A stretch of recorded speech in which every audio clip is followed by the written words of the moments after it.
시편 50편은요 아삽의 시입니다. 이 아삽은 성경을 그렇게 많이 기록한 사람은 아니에요. 이미 이 아삽에 대한 설교를 제가 여러 편 하면서 말씀을 드린 것처럼 이 아삽은 찬양 대장이에요. 옛날에는 악장이라 그랬어요. 그러니까 곡을 직접 쓰거나 또 성가대 지휘를 하거나 이렇게 하면서 하나님 앞에 찬양을 주도하면서 하나님을 높였던 사람 중에 하나입니다. 다윗 시대에는 3대 악장 중에 한 사람이었어요. 이 아삽이라는 사람이 시편에서 한 10편 남짓 신앙을 고백했는데요, 굉장히 분명한 신앙 고백을 해요. 물론 모든 성경이 다 분명합니다만 이 아삽은 특별히 하나님에 대한 신앙 고백이, 자신이 어떤 하나님을 찬양하고 있는지에 대한 신앙 고백이 정말로 뚜렷합니다. 시편 50편을 시작하면서 아삽은 두 가지를 고백해요. 하나는 해 돋는 데부터 해 지는 데까지 이 모든 만물은 주님이 창조하신 것이다 믿으시기 바랍니다. 하나님이 만드신 세상이다. 얼마나 분명합니까? 창조주 하나님을 고백해요. 그 창조주 하나님의 고백 속에는 자신이 그 하나님의 피조물이라는 사실을 자연스럽게 고백하는 거예요. 또 한 가지를 고백합니다. 하나님은 우리와 관계하시는데, 하나님은 우리를 떠나지 아니하고 우리와 함께 뭔가를 이루어 가시는데, 하나님과 우리 사이에 존재하는 관계의 중요한 핵심은 언약이다. 하나님은 언약을 중심으로 우리와 관계하시고 그 언약을 이루는 과정 속에 뭐가 들어있냐면 제사라는 것이 들어있다. 5절에 분명하게 고백을 하고 있습니다. 그리고 이제 22절에 와가지고는요, 아삽이 조금 상기된 모습으로 하나님의 음성을 우리에게 전합니다. 하나님을 잃어버린 너희여 이제는 생각하라. 하나님을 잃어버렸다는 거예요. 여러분, 하나님을 잃어버렸다. 어떻게 생각하십니까? 우리가 살면서 하나님을 잃어버리는 일이 가능할까요? 신자든 불신자든 하나님 이거 잃어버리는 것이 사실은 쉽지 않습니다. 이제는 생각하라는 말 속에는 뭐가 들어있냐면 기억을 떠올리라, 기억을 해내라 이런 뜻이거든요. 그러니까 의도적으로 어느 순간부터 하나님이 잊혀져 버렸다는 거예요. 의도적으로 하나님에 대한 기억이 사라져 버렸다는 거예요. 그런데 하나님을 잃어버린 게 뭐 그렇게 대단한 겁니까? 대단한 거예요. 그 다음 절에 뭐라고 말하냐면요, 하나님을 잃어버린 너희여 이제는 생각하라. 그렇지 아니하면 내가 너희를 찢으리니. 이 굉장히 무서운 말이거든요. 여기 찢는다는 이 표현은요, 사자가 먹이를 물고서 물어 뜯는 장면입니다. 여러분 한번 상상해 보실래요? 사자가 먹이를 물어 뜯고 있는 그 장면을 누가 그 사자 입에서 먹이를 빼앗을 수 있겠습니까? 아무도 건들 수 없거든요. 하나님도 똑같은 말씀을 하세요. 하나님을 잃어버린 너희를 내가 찢을 것인데 아무도 건질 자가 없을 것이다. 맞습니다. 하나님이 우리를 세우시면 무너뜨릴 자가 없듯이 하나님이 우리를 무너뜨리면 세울 자가 없고, 하나님이 우리를 찢으면 꼬맬 자가 없고 회복할 자가 없습니다. 왜 이렇게 하나님이 강하신 말씀으로 우리에게 다가오는 걸까요? 하나님을 잃어버린 것이 문제가 되기 때문이에요. 하나님을 잃어버리면 안 되는데 하나님을 잃어버린 것이 하나님 편에서 섭섭하시기 때문에, 하나님께서 힘이 드시기 때문이에요. 성도 여러분, 여러분께 여쭤보겠습니다. 여러분 하나님 다 기억하고 계시죠? 생각하고 계시죠? 잊어버리지 않고 계시죠? 그럼 하나님을 잃어버렸다, 하나님을 기억하지 못하고 있다는 말이 무슨 말인가? 단순히 우리가 하나님, 그분의 단어를 기억하는 것인가? 아니면 그분의 존재를 기억하는 것인가? 아니면 하나님이라는 분을 의식적으로 우리가 삶 속에서 느끼면서 살아가는 것인가? 여기 하나님이 자기 백성들을 향하여 아삽의 고백을 통해서 너희가 하나님을 잃어버렸다라고 하는 이 말은요, 하나님에 대한 감사를 잃어버렸다는 말입니다. 하나님에 대한 고마움을 잃어버렸다는 거예요. 하나님이 머릿속에 있습니다. 하나님이 의식 속에 있습니다. 하나님 그분에 대한 단어가 있어요. 그런데 하나님 그분에 대한 고마움, 하나님 그분에 대한 감사, 하나님 그분에 대한 은혜가 그 백성들 속에 사라져버렸다는 겁니다. 하나님 지금 이거를 지적하고 있는 거예요. 여러분 한번 생각해 보세요. 여러분이 하나님을 알잖아요. 오늘도 여러분들이 하나님을 향해서 나왔잖아요. 그런데 여러분 속에 그 하나님에 대한 감사가 없다면 여러분 하나님 잃어버린 거예요. 하나님에 대한 진정한 고마움이 없다면 하나님 잃어버린 거예요. 아, 내가 하나님 은혜로 살고 있구나. 하나님 나를 도와주셔서 내가 여기까지 왔고 내가 하나님 정말로 감사하다. 이런 마음이 없이 우리가 살아간다면 우리 하나님 잃어버린 거예요. 어떻게 이거 회복합니까? 오늘 성경에 회복하는 방법을 가르쳐 줬어요. 감사의 제사를 드리면 하나님을 기억하는 것이고 하나님을 회복하는 것이고 우리의 삶에 아버지가 은혜를 주신다는 사실을 믿으시기를 축원합니다. 근데 왜 이렇게 감사가 중요하냐는 거지. 하나님은 왜 이렇게 감사를 잃어버린 것을 중요하게 여기시느냐는 거예요. 여러분, 하나님이 감사를 잃어버린 자에게 내가 너희의 삶을 찢어버린다라고 하는 것은요, 하나님이 우리에게 주신 것을 빼앗아간다는 말이잖아요. 흩어버리신다는 얘기잖아요. 왜 이렇게 하나님이 잔인해요?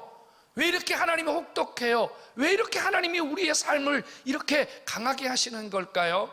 성도 여러분, 우리가 존재하는 것, 우리가 숨쉬는 것, 우리가 가지고 누리고 우리가 행하는 모든 것들이 하나님이 주신 겁니다. 믿으십니까?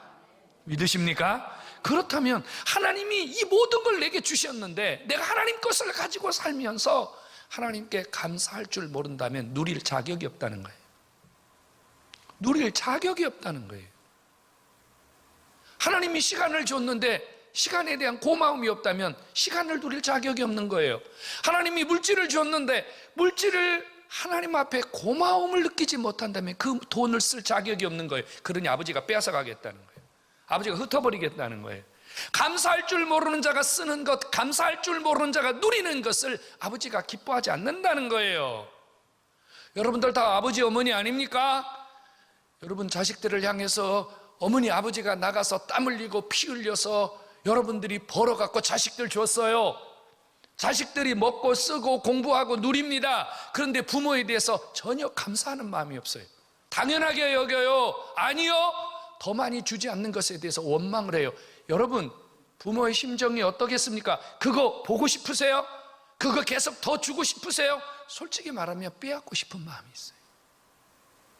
하물며 육신의 부모도 이리 할진데 하늘에 계신 아버지가, 우리의 생명까지 주관하시는 아버지가, 우리의 전부를 주관하시는 아버지가 감사를 잃어버린 자를 향하여 섭섭해 하시는 것이 당연한 겁니다. 우리가 오늘 기억해야 될 것은요, 하나님이 지금 화를 내시는 게 아니에요. 하나님이 지금 진노하시는 게 아니에요. 감사를 잃어버린 너희에게 하나님께서 다시 감사를 통해서 하나님을 기쁘시게 하고 더 큰 축복의 자리로 나아가기를 원하시는 아버지의 그 간절함이, 아버지의 그 뜨거움이 이 말씀 속에 담겨져 있음을 깨닫기를 축원합니다. 여러분 귀에 아주 익숙한 성경 구절 하나 있어요. 시편 100편 4절이죠. 감사함으로 그 문에 들어가고 찬송함으로 그 궁정에 들어가서 그에게 감사하며 그의 이름을 송축할지어다. 할렐루야. 감사. 하나님 만나러 가는 시작이 감사. 예배당 문을 여는 것이 감사. 하나님 앞에 나와 앉아 있는 것이 감사. 하나님 앞에 모든 것을 높여드리는 것이 감사로 시작될 때 그것이 감사의 예배요. 그 예배가 하나님이 기뻐하는 예배요, 여러분들의 삶을 일으키는 예배인 줄로 깨닫기를 축원합니다. 성도 여러분, 감사 없는 예배는 실패한 예배입니다. 왜요? 하나님이 돌아보지 않기 때문입니다. 감사 없는 자의 예배를 주께서 돌아보지 않으십니다. 지금도 늦지 않았습니다. 여러분 마음속에 지금이라도 감사의 마음을 회복하셔서 이 예배가 진짜 감사하다, 하나님 은혜가 정말로 감사하다, 이런 심령의 회복을 여러분들이 이 시간 다시 한번 다잡고 하나님께 이 예배를 감사로 끝까지 올려드리는 은혜가 있기를 소원합니다. 여러분, 하나님이 원하시는 최고의 제물도 감사입니다. 감사는 어떤 제물보다 하나님을 기쁘시게 하는 제물입니다. 오늘 50편 8절부터 13절 사이에 보면요, 하나님이 제물에 대한 이야기를 하셨어요. 제물. 내가 너희들을 제물 때문에 받지 않는 것이 아니다. 하나님은 소나 양이나 염소나 하나님 이런 거 필요한 분 아니에요. 여러분, 하나님에게는요 부족한 게 없으세요. 하나님은 궁핍한 게 없으세요. 하나님이 양식이 없어서 여러분들의 쌀을 요구하십니까? 하나님이 고기가 없어서 소, 양을 원하십니까? 하나님 그분에게는 궁핍함이 없습니다. 그분이 우리에게 원하시는 것이 있다면요, 소를 잡아오든 양을 잡아오든 염소를 잡아오든 그 제물만 하나님께 던져드리는 이 행위에 대해서 하나님은 아주 불쾌하게 여기시는 거예요. 하나님이 원하는 최고의 제물은 그 제물이 어떠하든지 하나님께 감사로 그 제물을 드리는 것을 기뻐하시고, 오늘 23절에 주님이 그랬잖아요. 이것을 의롭게 여기신다. 여러분, 감사가 없는 것은 바꾸어 말하면 불쾌한 예물이고요, 감사로 드려지는 예물은 하나님이 의롭게 여기시는, 하나님이 기쁘게 여기시는 최고의 예물인 줄로 믿으시기를 축원합니다. 여러분 아시잖아요. 과부의 두 렙돈 아십니까? 성전에 들어가는 양쪽 그 통로에요, 나팔 모양의 헌금통이 12개가 있었어요. 한쪽은 9개, 한쪽은 3개. 들어가면서 성전에 연보를 합니다. 오른쪽 9개는 헌금통이고요, 왼쪽 3개는 성전세를 내는 거예요. 당시에 부자들이 금화, 은화, 많은 연보를 연복궤에 넣었습니다. 예수님이 물끄러미 바라보시다가 제자들을 불러가지고 오늘 이들 중에 최고의 연보를 드린 자가 있다. 제자들이 당연히 눈이 동그래졌습니다. 누가 얼마를 드렸길래 주님이 저렇게 놀라셨을까? 그 여자는 과부였습니다. 아주 가난한 자였어요. 그가 드린 연보는 2렙돈이었습니다. 요즘으로 말하면 100원짜리 2개였습니다. 제자들은 의아할 수밖에 없죠.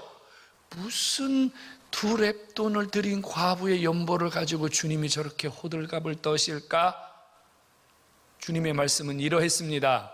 오늘 이 연보를 한 자 중에 이 여자가 가장 많은 것을 아버지 앞에 드렸느니라. 주님이 가장 만족하셨다는 거예요.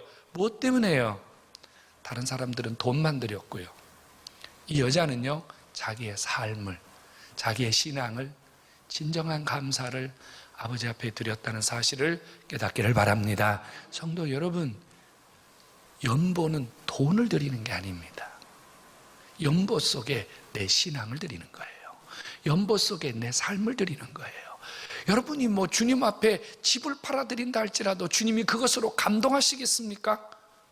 그건 주님이 여러분들의 그 물질을 보고 감동하시겠냐고요. 여러분, 우주와 만물이 천지가 다 주님 건데 주님이 여러분들이 한 10억 100억 드린다 그래서 주님이 그것 때문에 감동하시겠어요? 주님에게 그것은 아무것도 아니에요. 먼지와 티끌이에요. 아버지가 원하는 것은 진정한 감사의 마음, 감격의 마음, 적은 것을 드리고도 감격하고 최선을 다하여 드리면서 감격하고 하나님을 기쁘시게 하는 일에 감격하는 이 감사를 여러분들이 하나님 앞에 제물로 드릴 때 아버지가 영광 받으시고 여러분들에게 복 주시는 줄로 믿으시기를 축원합니다. 그리고 또 하나는 주님이요, 이 감사하는 자의 삶을 구원해 주신다 그랬어요. 구원해 주신다. 여기 구원해 준다는 말은 예수 믿고 천당 간다는 말이 아니에요. 하나님께서 감사하는 자를 구원해 주신다는 것은 감사하는 자에게 응답을 주신다는 뜻이에요. 문제를 해결해 주신다는 거예요. 여러분, 물에 빠진 사람 건져내는 게 구원이에요. 질병의 고통을 느끼는 자가 치유받는 게 구원이에요. 돈이 없는 자에게 돈을 주시는 것은 구원이고요, 근심과 걱정과 시름에 가득 찬 자에게 평안을 주시는 것은 구원이에요. 바로 하나님께서 감사하는 자를 구원하시리라, 감사하는 자의 삶을 일으켜 주시는 하나님이심을 믿으시기 바랍니다. 감사는 우리의 삶을 일으키는 능력이에요. 여기 성경에 주님이 이렇게 말했거든요. 감사하는 자의 서원을 갚아주신다. 서원이 뭐예요? 하나님 앞에 간절한 기도잖아요.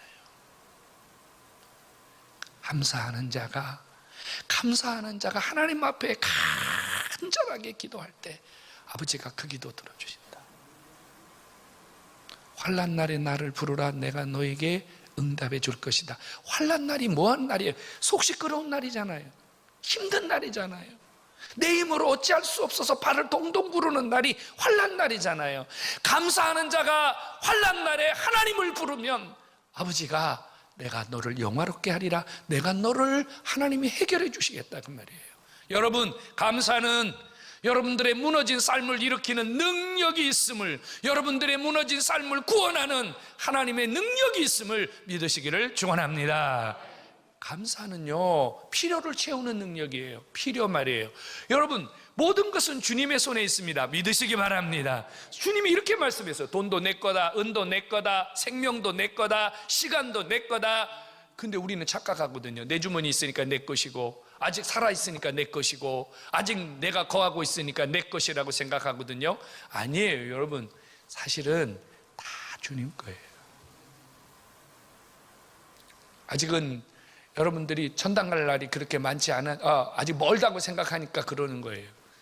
실제로 여러분, 제가 그런 분 봤어요. 한 3개월밖에 못 삽니다. 그렇게 이야기 딱 들으니까요, 그날부터 다 내려놓으시더라고요.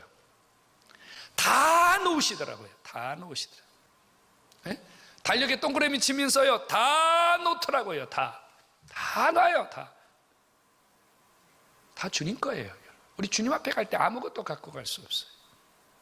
하나님이요, 거둬 가시기만 하시는 게 아니라 하나님이 주시기도 한다는 거예요. 하나님이 주는 거거든요. 하나님이 줘요. 누구에게 주신다고요? 감사하는 자에게 준다고요. 왜? 감사하는 자는 하나님이 주신 것을 귀하게 여기거든요. 귀하게 여겨요. 그거를 간직하고 잃어버리지 않기 위해서 애를 쓰거든요. 그러니까 하나님이 감사하는 자에게 자꾸 주고 싶어 하는 거예요. 성도 여러분, 감사는 여러분들의 필요를 채우는 능력이 있음을 깨닫기를 축원합니다. 그 설교를 준비하면서 어느 책을 잠깐 봤는데, 아주 오래된 그 리더스 다이제스트라는 책이 있는데요. 그 책의 한 구절이 제 눈에 쏙 들어왔어요. 그 에비 로빈슨이라는 사람이 트레일러 운전사였는데 어느 날 사고가 일어났어요. 그래서 두 눈을 잃어버렸습니다. 실명이 됐어요. 여러분, 얼마나 비참해요. 운전수가 두 눈이 안 보인다는 것은 생명이 끝난 거예요. 아무것도 할 수 없는 거 아닙니까? 그런데 이 에비 로빈슨이라는 친구가요, 매일 하나님 앞에 무릎 꿇고 이렇게 기도했습니다. 하나님, 감사합니다. 두 눈이 안 보이는데 감사합니다. 두 눈은 안 보이지만 두 팔을 멀쩡하게 해주셔서 감사합니다. 두 눈은 안 보이지만 두 다리를 건강하게 해주셔서 감사합니다. 두 눈은 안 보이지만 생명을 지켜주셔서 감사합니다. 하루도 빠지지 않고 매일 아버지 앞에 일어나서 감사를 드리기 시작했다 그래요. 그런데 놀라운 일이 일어났답니다. 한 3개월쯤 지났을 때 이 에비 로빈슨이라는 사람의 눈이 서서히 보이기 시작했다 그래요. 서서히.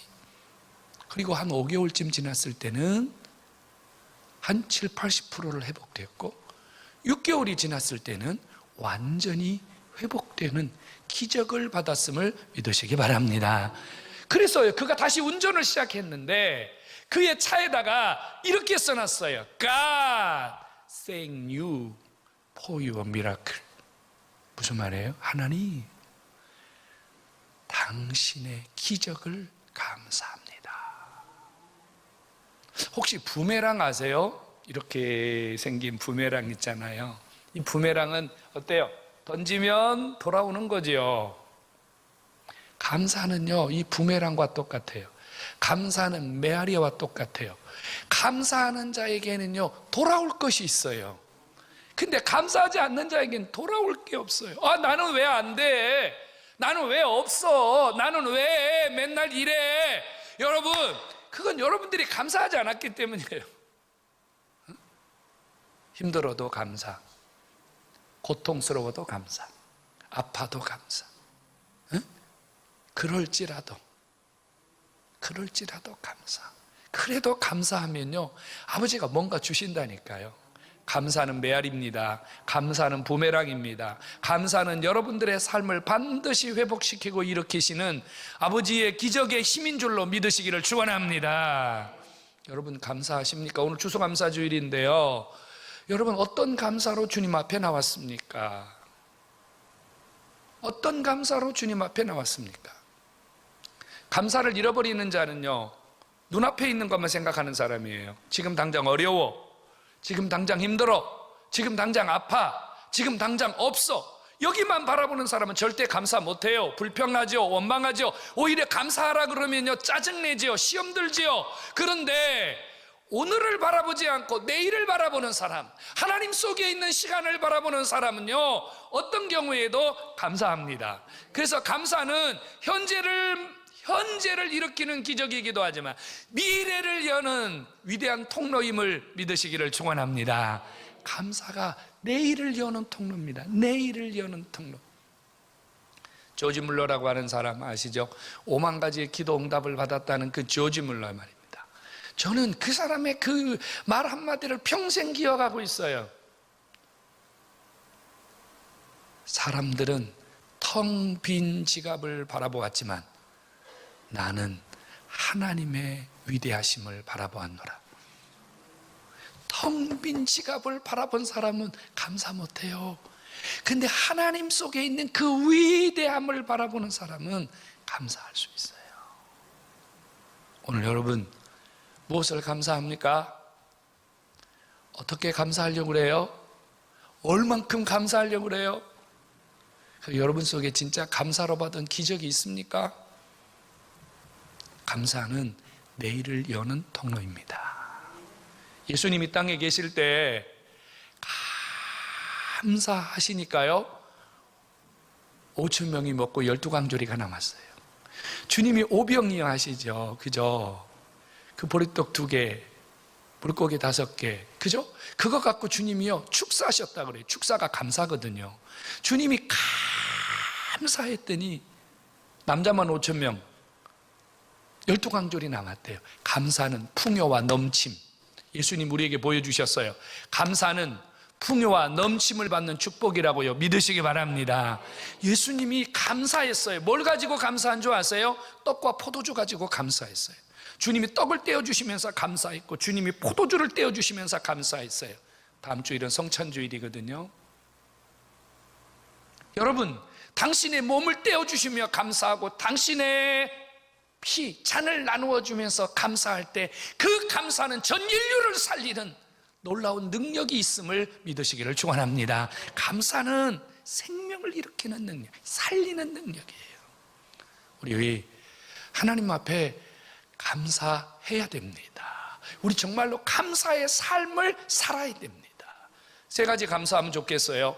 하나님께 감사합시다. 하나님께 감사합시다. 모든 것 주신 하나님께 감사합시다. 할렐루야, 아멘. 하나님께 감사합시다. 그 다음 2번째는 가족들에게 감사해야 돼요. 아내는 남편에게 감사하고 또 남편 아내에게 감사하고 자식은 부모에게 감사하고 부모는 자식에게 감사하고 여러분 감사해야 돼요. 감사해야 돼요. 그 다음 또 한 가지는요, 자신에게 감사해야 돼요. 여러분 자신을 격려하고 자신에게 감사해야 돼요. 응? 내가 얼마나 복된 사람이에요. 내가 지금까지 살아서 내가 지금까지 주님의 일을 감당하고 있고 내가 지금도 나를 통해서 일하시는 하나님을 생각할 때 여러분 내가 얼마나 위대한 존재고 내가 얼마나 감사해요. 여러분 자신에게 격려하면서 여러분 자신에게도 감사할 수 있기를 주의 이름으로 축원합니다.